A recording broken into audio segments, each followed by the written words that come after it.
tam shriyam kuruhum ha ha ha ha ho bhagava sarva tatagat vajra mame munt vajra barva maha samaya sattva ahum pe Eho Shudesh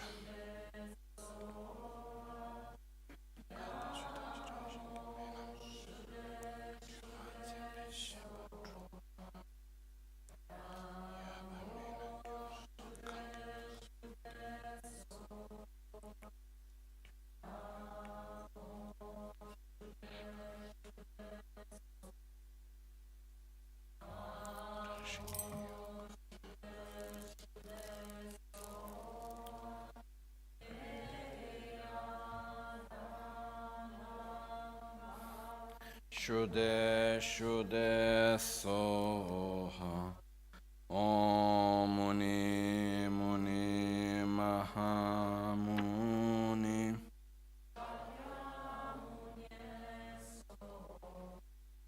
Om Ye Dharma Hetu Prabhava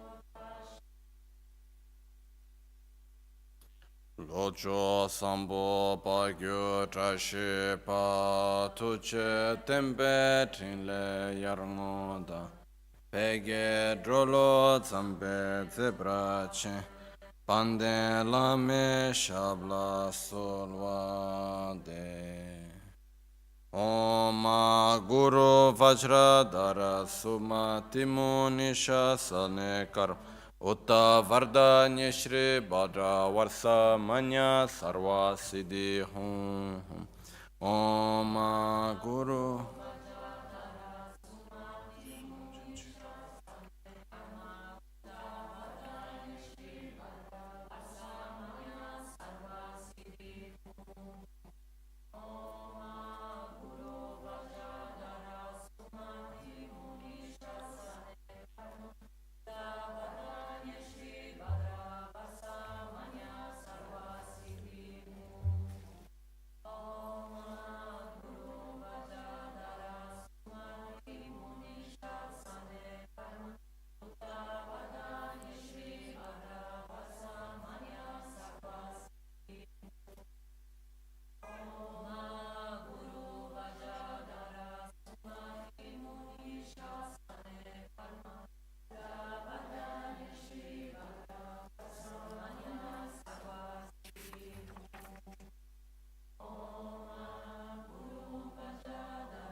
Uta Vardanya Shri Badra Varsa Manya Sarva Siddhi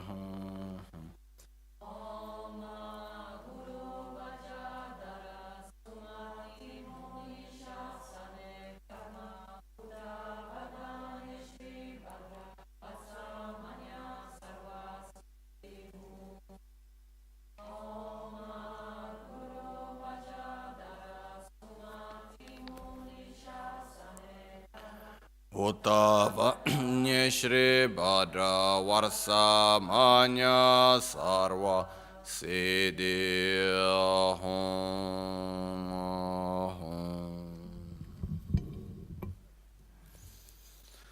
Pakyuke Kudan Dagi Lo Pakyuke Sundan Dagi Nga Pakyuke Tudan Dagi Tenyerme Chintu Jingi Lo Makyuke Kudan Dagi Lo Makyuke Sundan Dagi Nga Makyuke Tudan Dagi Tenyerme Chintu Jingi Lo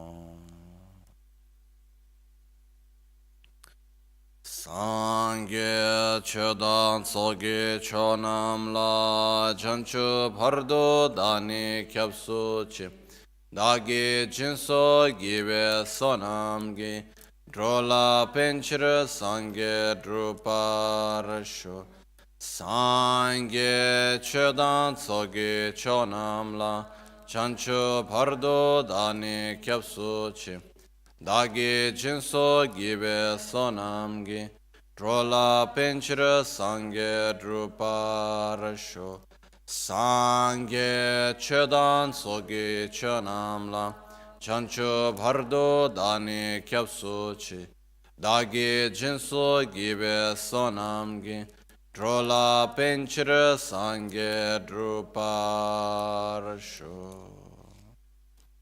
In the Buddha, Dharma, and Sangha, I take refuge until enlightenment. Through the practice of generosity and the other perfections, may I attain Buddhahood for the benefit of all sentient beings. So, just to come back to the point where we were since yesterday, since the day before,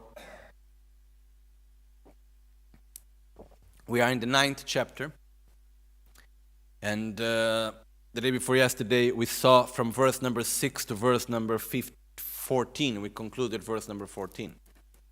And basically, in this part, it is talking about the fact that it's where it starts like a debate between the different philosophical schools, and starting with the Sautantrika school and the Madhyamika school.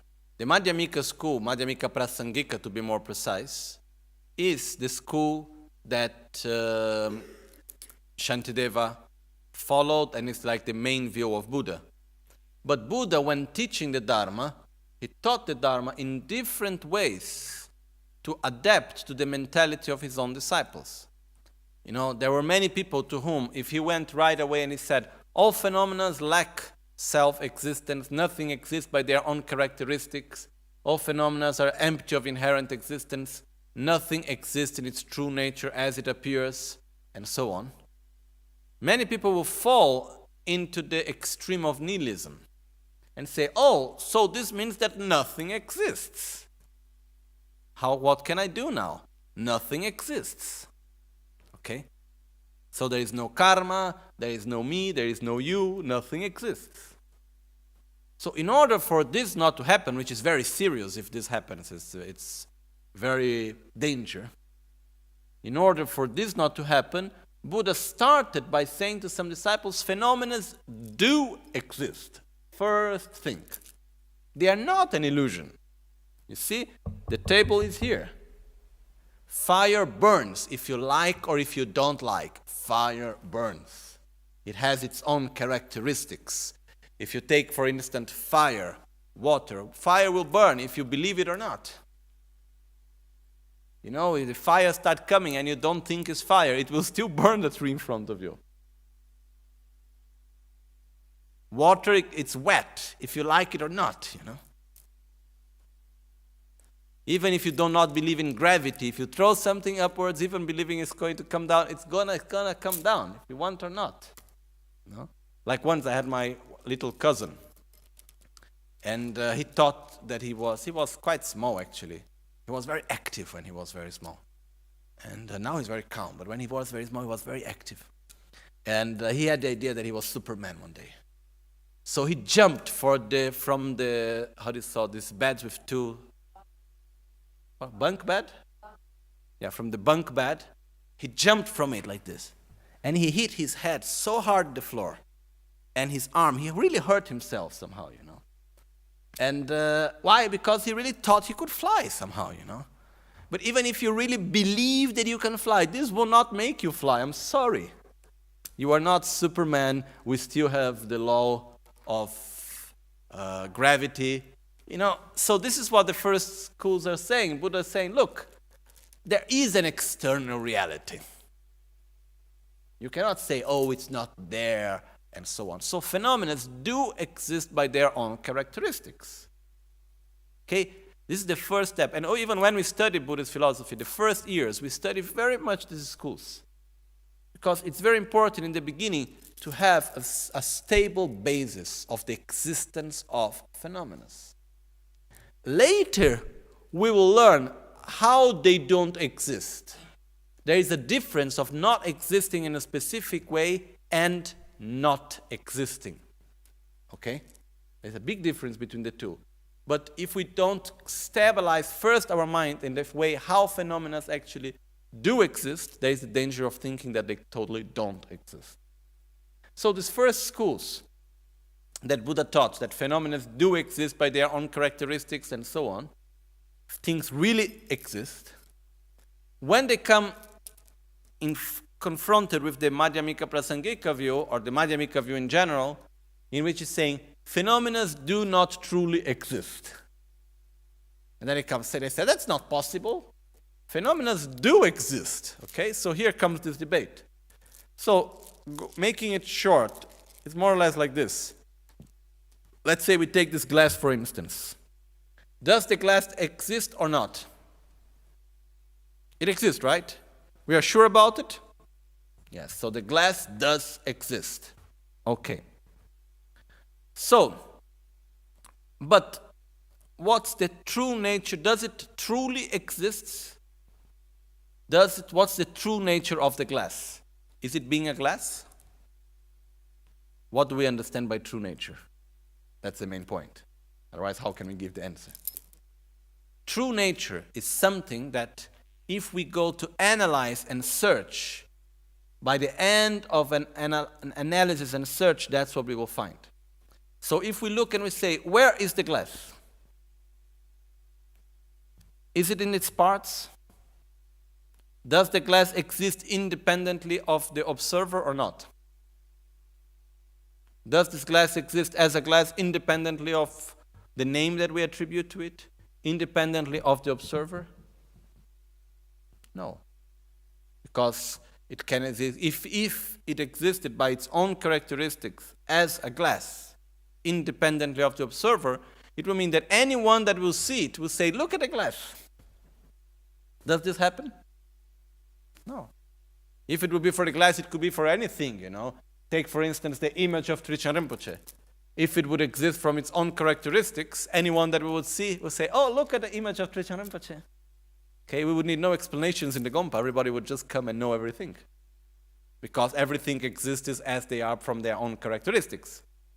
I always remember one day in Milano, I was giving some explanations on Buddhism for children from a school that came. And there a little girl. She looked at me and she made a very nice question. She looked, there was an image of Buddha behind me. This standing Buddha with the tree, very beautiful way. And she looked at me and said, who is that girl behind you with a blue helmet? Okay? And then I was looking at the image and she's not really wrong, you know. The clothes is like clothes like mostly women wear, looks like a dress, you know. And then if you look at the image of Buddha, it looks like really he's having a blue helmet if you look from that way, you know. even if we look there. Okay? Can it look like a blue helmet? Yes. So it all depends on the way how we are looking. It's not nothing existing from its own self. What would happen if Buddha existed as the image of Buddha existed as it is from its own characteristics? Anyone that will see it will give the same name. It will be always the same. So the point is that, does the image of Buddha exist or not? Yes, it does. Does it exist? Does it truly exist as an image of Buddha? No. Because if it truly existed in this way, it would mean that it would always be like this for everyone, in every moment, in every condition. So the point is that the image does exist, but it's in its true nature. What's the true nature of the image? That it lacks inherent existence, that it's interdependent. Okay? So the glass exists, but the ultimate nature of the glass, it is that it lacks inherent existence. But because when we search and search and search and search and search and search, the only thing that we can find is the lack of inherent existence. We cannot find anything that exists from its own characteristics. Okay? So the point is, the Southern Trika school, they say, look, but you can say that this glass is not. You cannot say that this glass is not a glass in its true nature, because everyone sees it as a glass. Okay? The general common view is going to say that it's a glass. If I come here and ask to everyone, what is this object? Is it a glass or an elephant? What we say? It's a glass. We have no problem with that, right? So the common view, what's the common view would say about this object? It's a glass. So they are saying, but the common view is saying this. To say that it's not a glass in its true nature, we are going against the common view. And then the Madhyamika school answers, and so what? Why do we need to give so much importance to the common view? Because if the common view is our basis to judge if something is right and wrong, then even impermanence does not exist. Because when we look to the glass right now, we close our eyes, 10 seconds, we open it again. Is it the same glass or not as we look to it without philosophic mind? It's the same glass. It was here yesterday. I'm still drinking water from here today. Is the same glass as yesterday or not? Yes. Actually, if we analyze, is it the same glass or it has changed? It has changed. Is the glass permanent or impermanent, actually? Is it always in transformation, right? But how does it appear to us? As being permanent or impermanent? Permanent. So the common view is that the glass is permanent or impermanent? It's permanent. So if we need to really value the common view, then even impermanence is wrong. No, they don't believe in that. This is just, we are using their own argument to go against their argument. Because the point is like, they are saying, they talk about the common view of things, okay? They say, we all see it as a glass, it is a glass. They talk about, they say when something is made, there is one thing called Dacha Kempo in Tibetan, which is the first one that gives the name to something. I don't know, someone invents something and gives a name to it, and from that moment everyone starts calling it in that way, and this is how it comes to exist in that manner. So it creates a common view of existence of something, okay? So this is what they call, generalists, they call this common view. What the Madhyamika is saying, okay, you give so much importance for the common view, but look, the common view is not so much trustworthy. Because if we really needed to follow the common view, then impermanence also would not be right, okay? It's using the same argument to answer back. This is not the more. This is another. This is something else. They do see things. Phenomena are impermanent. Okay. Here they talk about the common view as being when something exists in a way. This is because, generally speaking, most people will see it in that way. They give a lot of value to that. Okay. But the point showing here is to answer them by saying, look, you cannot give so much importance to the common view, because if you would give so much importance to the common view, then phenomena also would not be impermanent. Then they will say, no, it's not like this, because still in the common impermanence, it's actually phenomena are impermanent, but because of ignorance, we do not see them like that, and so on. Okay? But the point is that they are bringing and saying, okay, we cannot give so much importance to common view. But even in our daily life, we give a lot of importance to common view. Example, if most people see something in a way, what do we tend to do? To see it in the same way. Does it necessarily need to be right? No. Very often what we listen people saying, oh, but most people say this. And so what? We tend very much to say, oh, but, it's in the newspaper. It's here, it's there, because people say. We bring something and say, this is the truth. Why? Oh, because people say. And so what? It's not because people say that necessarily needs to be the truth. It's like this famous saying from the Nazi, By repeating a lie very often, you tend to believe it's truth. You make a truth by repeating a lie very often, you make it becomes a truth. So what happens is that basically, the first point here is that we cannot give so much emphasis to the actual common view. It's not something that we can base our perception of reality on the concept of common view. The other thing that it's saying here is that it's coming to the point where it's talking and saying, okay, you are saying from the Madhyamika that phenomena are like an illusion. They have an... how do you say in English? Una natura illusoria. An illusory nature. You can say that phenomena have an illusory aspect, an illusory nature. So they are saying, okay, so you are saying that everything is an illusion. So what happens if I go and kill someone? There is no karma at that point, because I'm just killing a part of my own illusion. No? So there is no karma even. And then what they are saying is saying, look, it's not exactly like that. If you kill someone that it's a real illusion, you are doing nothing more than actually having the intention of killing and just killing an illusion. There is no karma of killing in this sense. Okay? Sure, there is the karma of wishing to kill and so on, but there is no the karma of actually killing. Instead, if you kill someone that has an illusionary aspect, which is, it appears to us as being of inherent existence, but actually it's not. But it does have a mind. It is a person, and you take away the life of that person, sure there is karma coming out of it. Okay? So here we need to make the difference between an illusionary aspect of phenomena and being an actual illusion. So phenomena do have an illusory aspect, which is, they appear to us in a way, but they are not in the way as they appear. This doesn't mean that they don't exist. Okay? For example, when we have the screen in front of us and the train is coming in our direction, does the image in the screen exist or not? Is it an illusion, the image in the screen? No. Is there a real train coming towards us? Is this an illusion? Yes. So what's the illusory aspect of that image? That it appears as a train coming towards us, but we know it is not. Okay?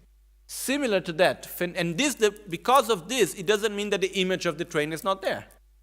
The image of the train is not an illusion. It does exist. What does not exist is an actual train coming towards us. So similar to that, phenomena do exist. There is the law of cause and effect. There is the law of karma. You do an action, you get a result. You plant a seed, you get a fruit. Everything, it is there. But this doesn't mean that phenomena necessarily need to exist in the way as they appear to us. Because they appear as being of inherent existence, as existing by their own self, independently of everything else. And this is an illusion. So this is the illusory aspect of phenomena. Okay? So here we get to the end of this discussion between the Sautantrika and the Madhyamika. It is very important, this discussion, because it brings us down to earth. It brings us to see phenomena do exist. Okay? And now we will go to the next school, which gets a bit more difficult. Okay? Which is called the Chittamatra school. Chittamatra school is one of the most difficult schools to understand really what they mean. It takes like years and years of study. Even Lama Tsongkhapa, one of the greatest texts that he wrote is called Change Lekshe Nyingpo, which is the excellent, the essence of the the distinction between the actual meaning and the interpretative meaning of the teachings of Buddha. In other words, he took all the sutras and the teachings of Buddha and he starts to say, okay, Buddha here said this, but he meant that. Here he said this and he actually meant this. It is the most difficult, all in relation to the correct view of reality. It is the book that Lama Tsongkhapa took years for him to write, and it was the most difficult one at all. And in this book, one of the most complex parts is about the Chittamatra school. What's the actual Chittamatra view, the mind-only school view? It's something very complex, very, very subtle. It's not something that we can, in an afternoon, in a morning, in a month, just understand. It takes quite a long time, really, to go through it. It's not something simple. It's really very subtle in many ways. Okay? So this is just to say, if we do not understand it completely, don't worry. Okay? It's quite normal somehow, because it takes quite a long time of study. And it's very subtle, this school. So we go now to the Chittamatra school. And the Chittamatra school, as I have just said before, is quite delicate. It has very subtle, the view of the Chittamatra school. And it says, basically, Chittamatra is called mind only. And the mind only school is where Buddha taught the other extreme. So first Buddha taught the extreme of eternalism, showing that phenomena do exist, in order for people not to go into the extreme of nihilism. Then, for those that were very attached to the external existence of things, Buddha showed the other extreme, the extreme of nihilism, showing that phenomena only exists in the mind. There is no external existence. It's a total illusion. Then after that, Buddha gave the third time the teachings in which he taught the Madhyamika way, in which is called the middle way. Why it's called the middle way? Is the middle between eternalism and nihilism. Okay? Huh? First eternalism, then nihilism, then the middle way. Okay? But the point is that that's the process for us to go through. But the point here is that we need to first to understand the Chittamatra school, the mind-only school. The mind-only school is saying that everything that exists, everything that we perceive, everything that we see, we touch, we taste, we experience, is a reflection of our own mind. We are totally unable to perceive anything independently of our own mind. So everything that we see, everything that we touch, reflects our own mind. Nothing exists independently of the mind. There is no such a thing as an external existence independent of the mind. Okay? So, there are different ways how they explain this. One of the ways is that they say the object of perception and the object perceiver are actually of the same nature. When I look at the pillar in front of me, at the column, how does it appear to me? As being one thing with myself, or as being a separate entity? As being separate. And this is what we call in the Chittamatra school the dualistic mind. So we need to realize that actually it's not separate. Even if it's there, the pillar, it is the same thing as my mind. We are of the same nature.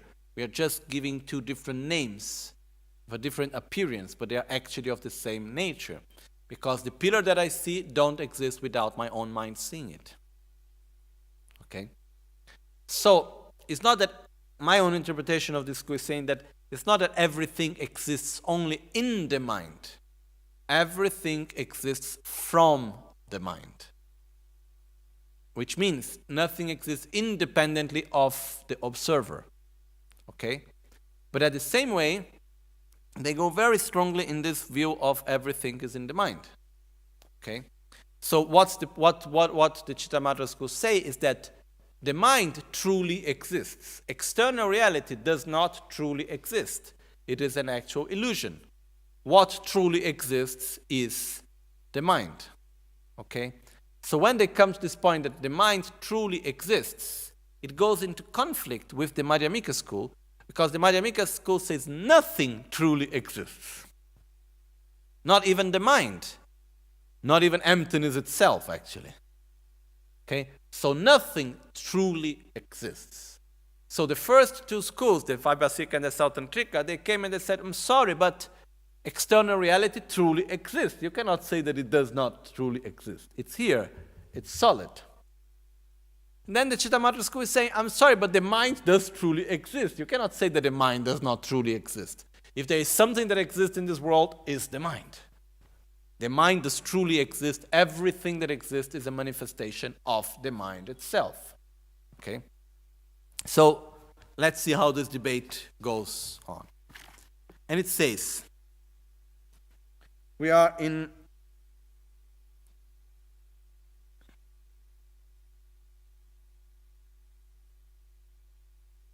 verse number 15.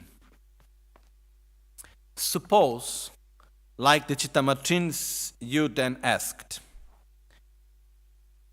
when even the deceptive awareness of it doesn't truly exist, by what is the illusion being focused on?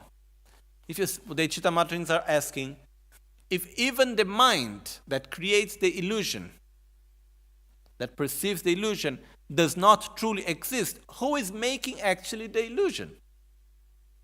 Okay? Always following the same metaphor of the illusion. But it's saying, if reality does not truly exist, not even the mind, then who is perceiving reality if the mind does not truly exist? Then the Madhyamika are answering back with another question that they say. Just get the Tibetan. Kanse tulba yomi na gyuma kangi mikbar gyur. Kanse kyola gyuma ni menang tetse chishik mik. By what is the illusion being focused on? Well, then the illusion itself doesn't externally exist, according to you. Then what it is being focused, which means when even the deceptive awareness doesn't exist, by what is the illusion being focused on? The illusion of what we see, the reality that we perceive. Even the mind does not truly exist. Who is actually perceiving reality? Then the Madhyamika is answering, but if you accept that external reality does not truly exist, this mind, what is the mind perceiving if external reality does not truly exist? How can there be perception if it actually does not exist? No, it says, by what is the illusion being focused on?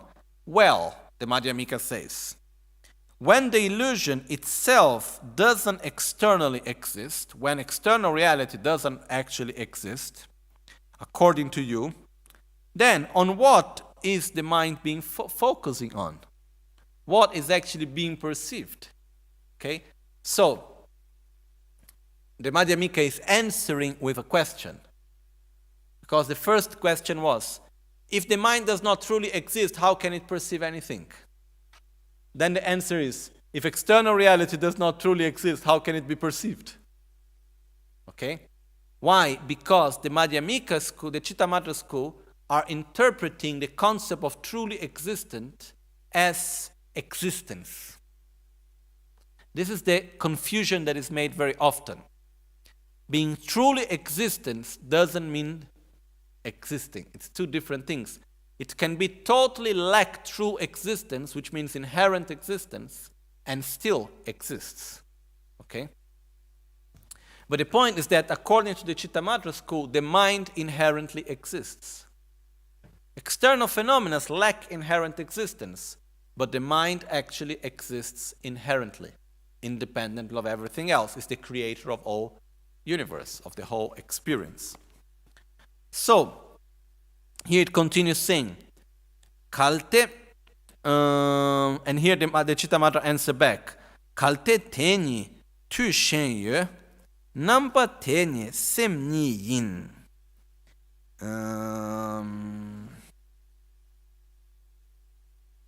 Nime gi sheba kangi kyang matonwa, kanse sem ni gyuma na tetse kangshi kangi tong. Nime gi sheba kangi kyangi maton. Suppose you answered, you Chittamatra answered, in actuality, it exists as something else. It's an aspect of mind itself. In actuality, external existence exists, but as something else. As what? As an aspect of the mind itself. That's how they see external reality. Well, when mind itself is what the illusion actually is, then what's being seen by what? Okay? The point is that if the external world that you perceive is nothing more than an appearance of the mind itself, who is perceiving what? If the mind is perceiving the mind itself, there is no possibility of making this distinction of object perceived and object itself if the only thing that exists is actually only the mind. Okay? This is how it is answering back. I think it's quite clear, no? Is it okay? All right.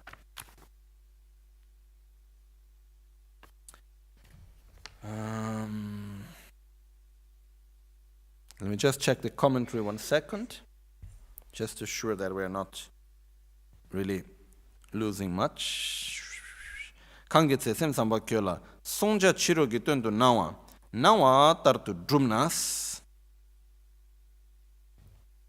Kangetse sem samba kyolas songja chiro gi tendo nawa tartu drumna chiro gi ten yebe gyuma tabudan te mikche mebar gyurlas. Gyuma tabudan te mikche mebar gyurla. Nawa tartu madrumna rangshingi mebe kyo tarnas temetu gyur gola songja tuntu nawa gyuma tabu ni mena yang te itse songja chishik mikte suk dra so zinche kyang mebar gyuros.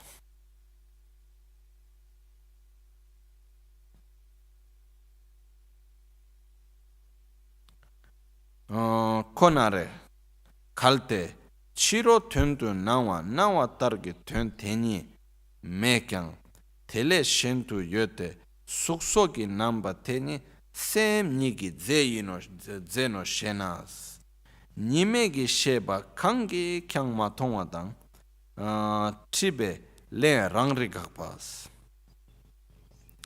tambo nime kangi tse semni gyuma tabu tentu nawa yingis chirogi ten mena tetse ten dan talwe sheba kange tsema kangshigi tongche mebar gyuros. Okay. It's basically what we have just said. Okay. So the point is that when the Chittamatras say everything is just in the mind, just from the mind, so the mind does truly exist. The mind inherently does exist. So when the Madhyamikas say nothing exists inherently, nothing truly exists, then they say, I'm sorry, but the mind actually truly exists.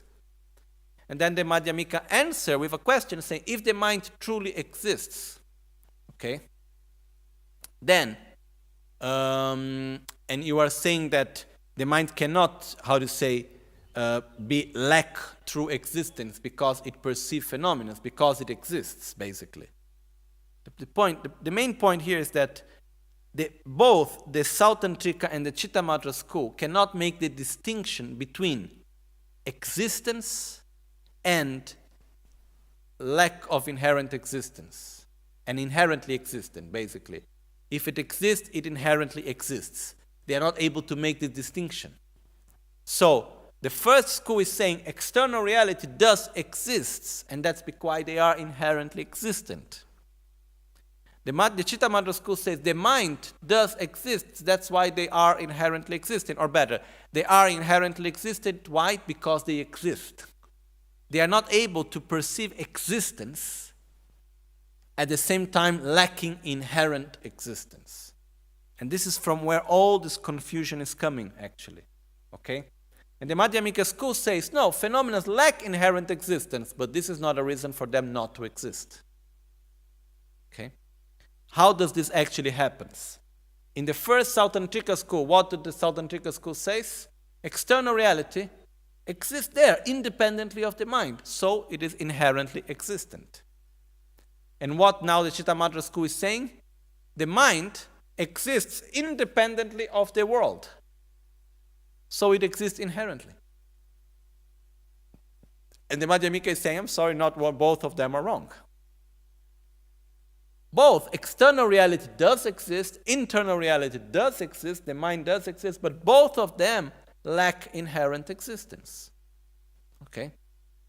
So the answer that the Madhyamika school is giving here is trying to show that to lack inherent existence doesn't mean that you need to lack existence. So when they come and they say, oh, if the mind does not truly exist, if the mind lacks inherent existence, then how can anything exist? How can anything be perceived if the mind does not truly exist? And then they're answering back and saying, okay, but then if external reality does not truly exist, as you accept, how can it be perceived by the mind? No? And then they are answering and saying, oh, because when you see external reality, it is nothing more than a reflect of one's own mind. Then the Madhyamika is saying, I'm sorry, if it's just a reflect of one's own mind, then how can it actually exist as something separate if it's just the mind perceiving itself? There is no more separation of object and object perceiver. And here the Chitta Mantra is answering saying, no, actually the mind is able just to perceive oneself. This is one of the bases of their own explanation. They say the mind perceives the mind itself. And this is what they call Rangrik, the self-cognitive mind. Okay? And this is the answer in saying back how this is why this is not possible. Okay? So the point now on the text is that the Chitta Mantra school are saying, no, the mind does truly exist. Anything that exists must be perceived by the mind. And the mind truly exists. Why? Because the mind is perceived by the mind itself, basically. Okay? And they talk about a self-cognitive mind that is constantly at the same time perceiving the mind itself.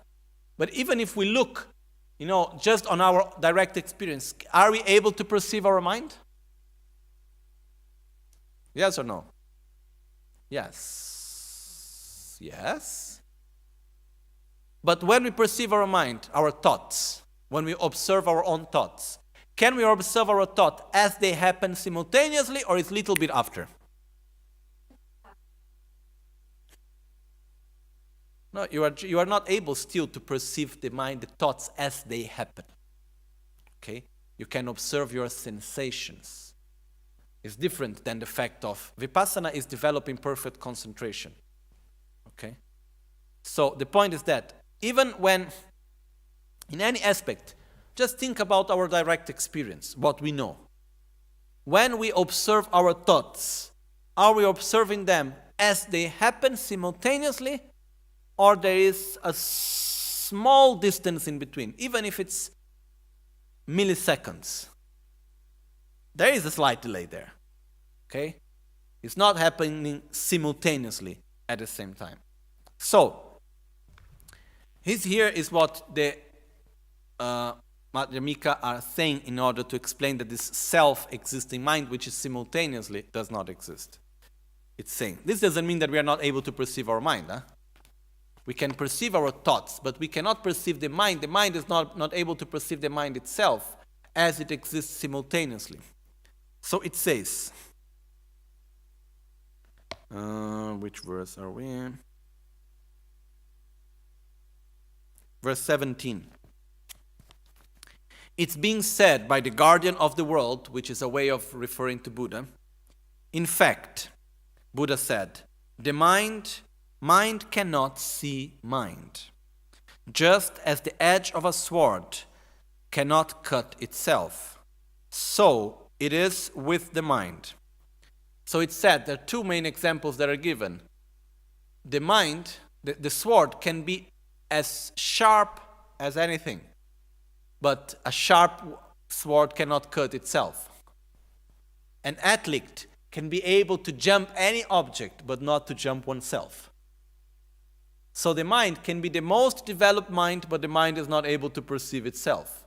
In the same way that a sword cannot cut itself and the athlete cannot jump above itself. Suppose you, Chittamatra, you respond to me. But it's just like how a candle flame perfectly illuminates itself as a phenomenon. Well, the flame of a candle isn't being illuminated since it's not something that had been obscurated by darkness.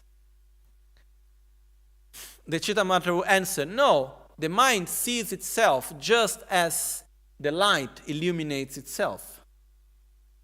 Okay?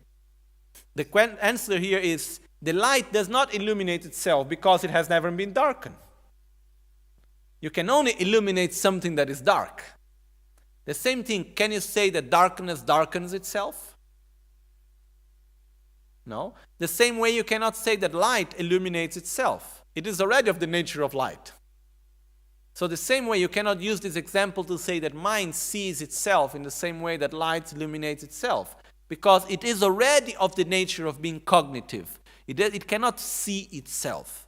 In the same way that light cannot illuminate itself, because that is already its own nature of being light. Okay?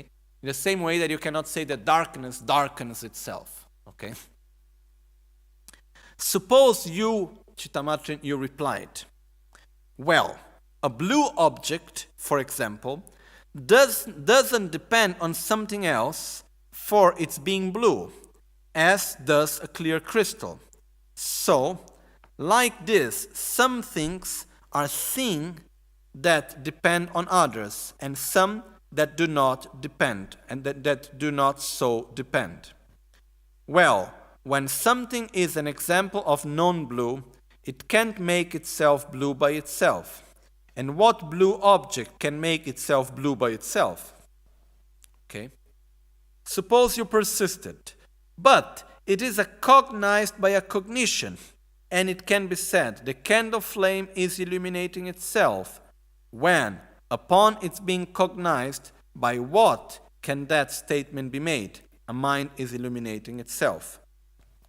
Okay, let's go one verse by the time.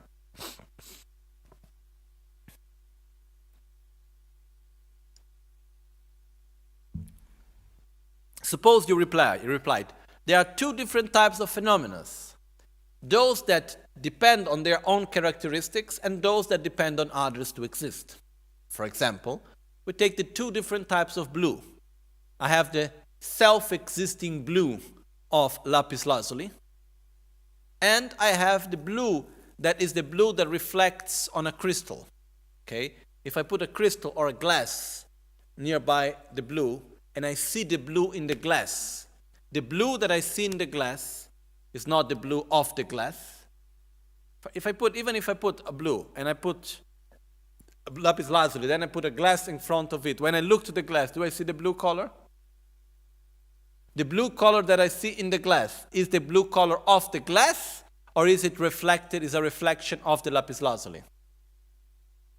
It's a reflection of the lapis lazuli. Similar to that, and also in the blue of the lapis lazuli, does it depend on something else, or is it just the blue of the lapis lazuli? It's the blue of the lapis lazuli in this example. Okay, that's the answer that the Chittamatra are giving. They are saying the mind is there. It doesn't depend on anything, just like the blue of the lapis lazuli doesn't depend on anything else to be blue. Instead, the reflection of the glass, where you see the blue, is just like external phenomena that they depend on the mind in order to exist as such. Okay? Then the Madhyamika are answering, this is not working in this matter, in this way. Why? Because even the blue of the lapis lazuli doesn't exist as such only by itself.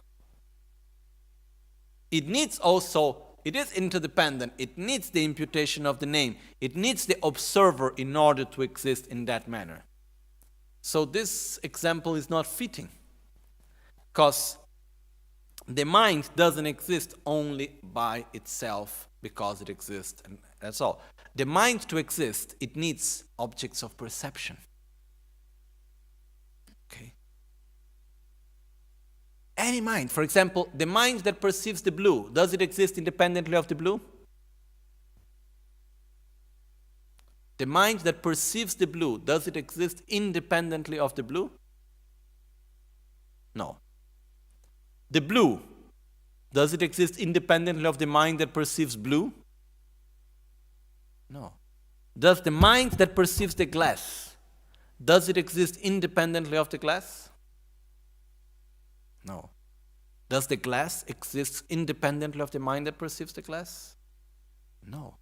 So even the mind does not exist by its own characteristics. Okay? So, this is here in the part where it talks about the example of the blue, no? Well, when something is example of non-blue, it can't make itself blue by itself. Something cannot just be something just by itself. And what blue object can make itself blue by itself? In other words, which is saying, what object can exist by itself just as it is?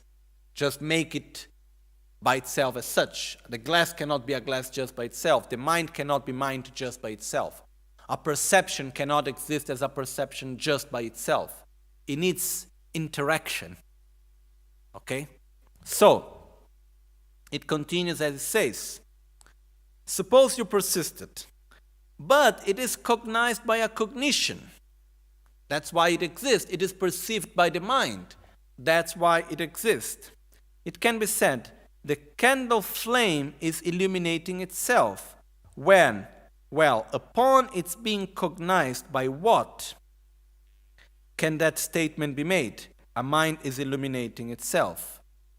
Which means, if you say that it exists because it is being self-perceiving, is cognizing itself, just as a candle is illuminating itself, here we get to quite a big problem actually, which is, if something to exist needs to be perceived, so the mind exists by itself, why? Because it's perceiving itself.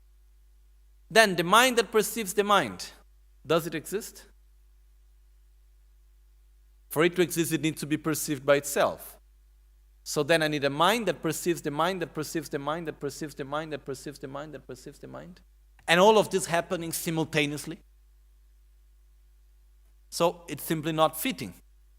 It is not working in this sense. Okay? So here there is the danger of going into the infinite at the same time. So the mind is not actually perceiving the mind at the same moment. In the same way that the light is not illuminating itself, because it is already of the nature of being light. Okay? Well.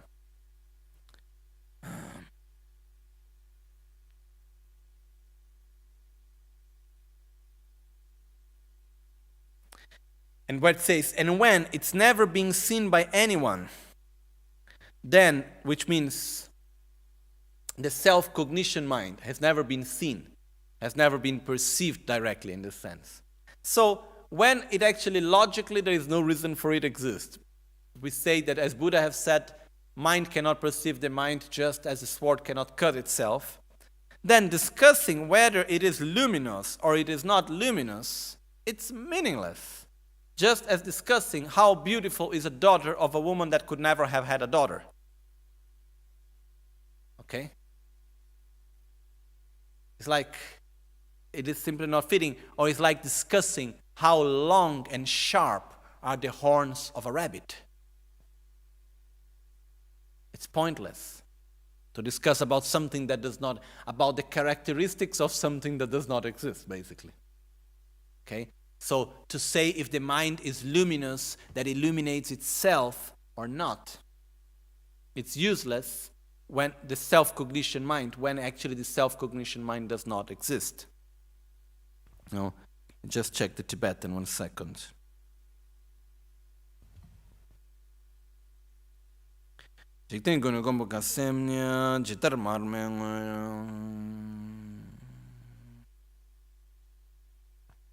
Marme selvar chete she shebe shete je chena lo ni salwa ni yin che kangi shena teke je kangse ke kyang tong ming na selwa angni mi selwa kangse ke kyang tong ming na selwa angni mi selwa mo shang pumu kyang pakshin di kyang pakshin di ni je kyang ten me to.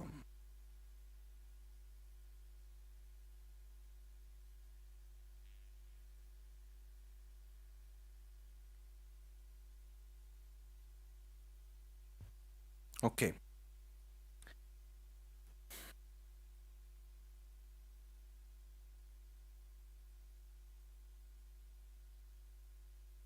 No, it says, as the verse says, and when never have been seen by anyone, then discussing whether it is self-luminous or not self-luminous is meaningless, like the beautiful looks of a daughter of a barren woman.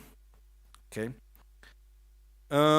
It continues until a little bit more, where it is actually discussing the fact of how can we remember things if the mind does not perceive itself. Because this is one of the points that the Chittamatra school are saying.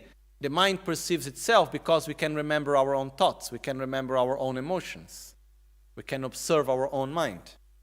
So what the Chittamatra school is saying, the Madhyamika school is saying, is that we are not and basically what the Chittamatra school says, like, if the mind does not perceive the mind, how can we remember a thought if we have never seen it before? Okay? We can only remember objects that we have already perceived. We cannot remember something that we have never perceived. So how can I remember an emotion? How can I remember a thought? How can I remember a sensation if I have never perceived it before? Because if the mind have never seized the mind, how can I remember something that the mind itself? The answer is quite simple. And it is saying, and it's really important, this point. It says, when we remember a thought, when we remember an emotion, actually what we are remembering is the object of perception of that thought.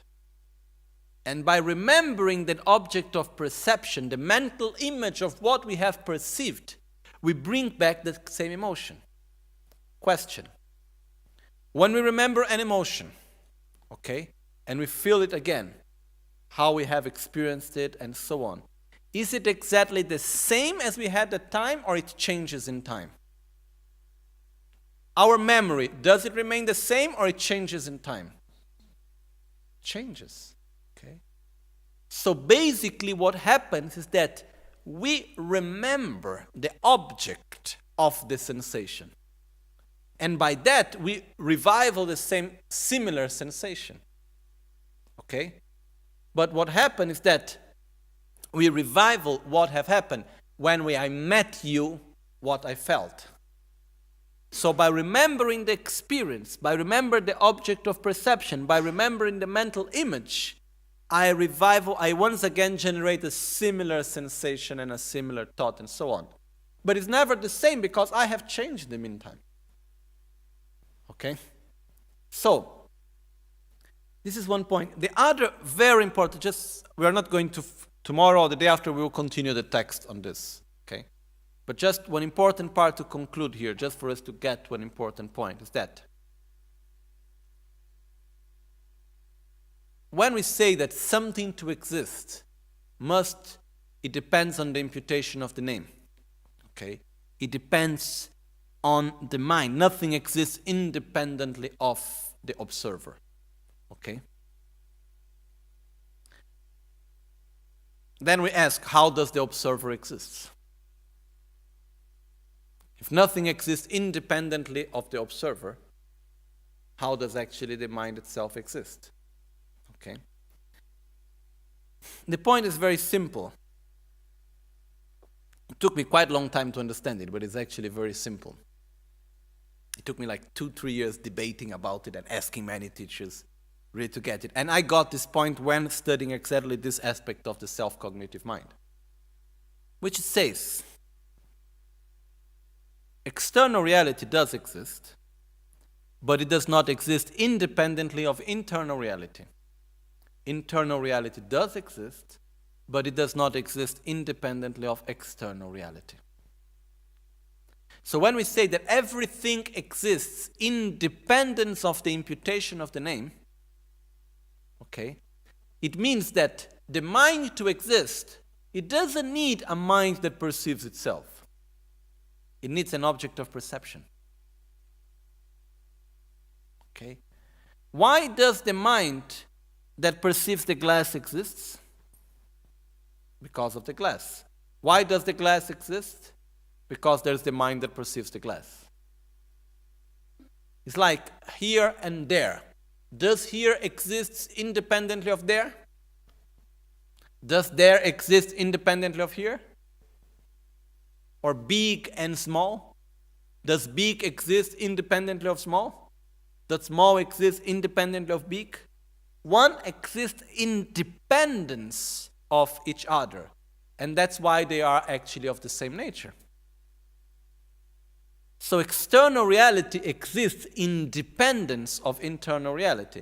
Internal reality exists in dependence of external reality. Okay? So, basically, what we are saying here is that external reality and internal reality, the mind, they both exist, but in a non-dual way, because one cannot exist without the other. What the Sautantrika and the Chittamatra school are trying to say is that to see these two things as separated. So the first school tries to explain the mind and the objects, only saying that external reality exists. The Chittamatra is saying the external reality exists, but only inside the mind. They are trying to explain external reality through the existence of the mind.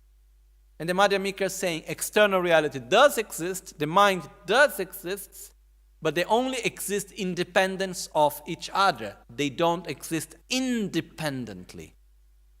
And that's why they lack inherent existence. Okay? So, what's the connection of this with the self-existing cognition? The self-perceiving cognition. The self-perceiving mind, the self-perceiving cognition, would have the problem that for something to exist, it needs to be perceived by the mind, and that we go down to infinite. And what the Madhyamika said, no, for something to exist, it doesn't need to be perceived by the mind. It's just enough for there to be perception for something to exist. For anything to exist, there must be perception. For the mind to exist, it doesn't need to be perceived by someone. It needs to perceive something. And for that something to exist, it needs to be perceived by the mind. So internal reality and external reality, they are one thing, inseparable of each other. Okay? So they lack self-existence separately in a dual way.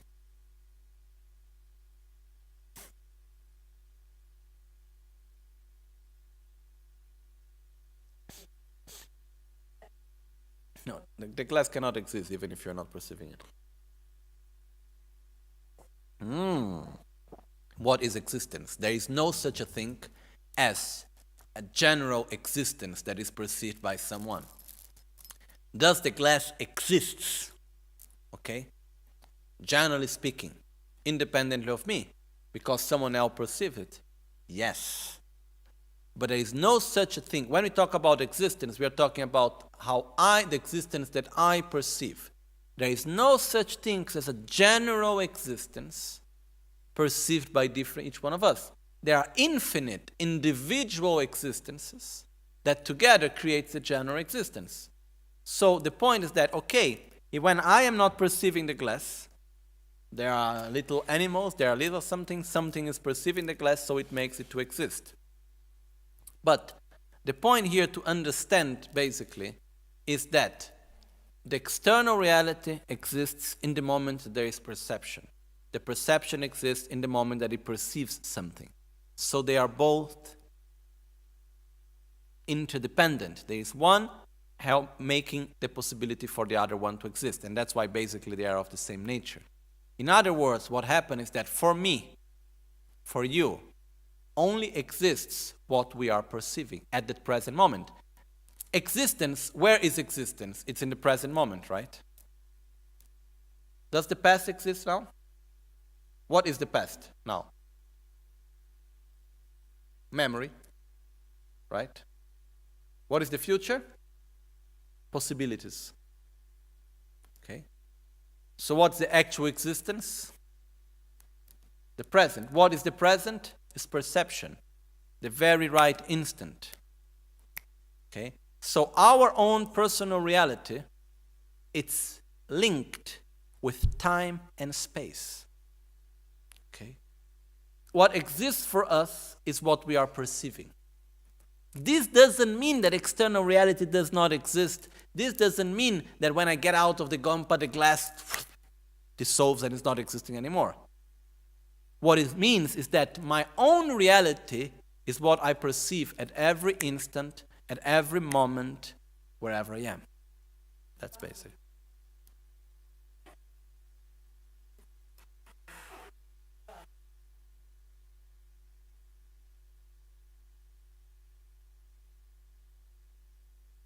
Yeah?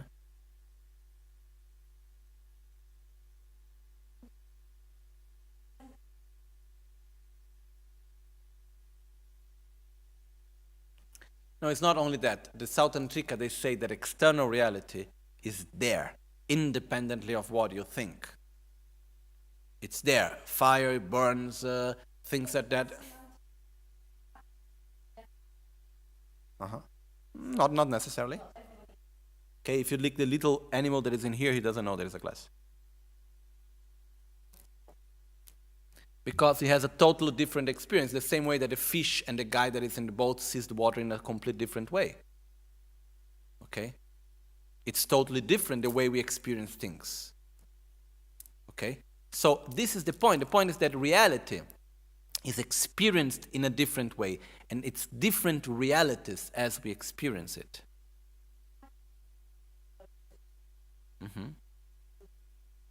Okay? Yes?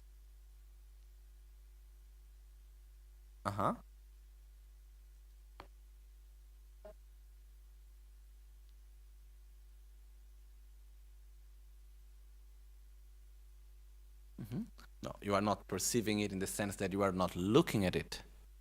Okay? But still on your mind, you call it a glass. It's still part of your own perception in the sense. Okay? It's not that you are not perceiving it simply because you close your eyes. Okay? What happens is that you have contact with the object at the same time. So it is something, we go slowly through it, in the sense that as we go deeper and deeper, it gets more and more subtle. It gets more and more difficult to actually grab at the meaning. That's why it's important to see the different schools also, because our own doubts come about.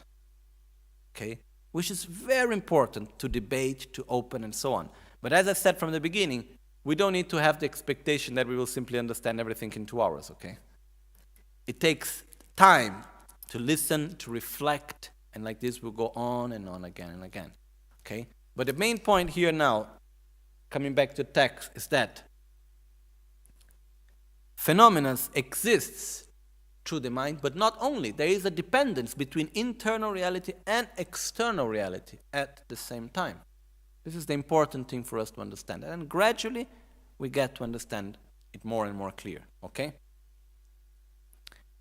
Jetsun lame kutse raptenchi namkar tinle cholchur gepadang losan tempe dreme sasumgi drowe munse tatu ne gyurchi Nimo dele tsendele, nime kuyan delek shing, Nyinsen taktu delek pe, Koncho sumgi jingi lop, Koncho sumgi ngodrup tso, Koncho sumgi trashisho.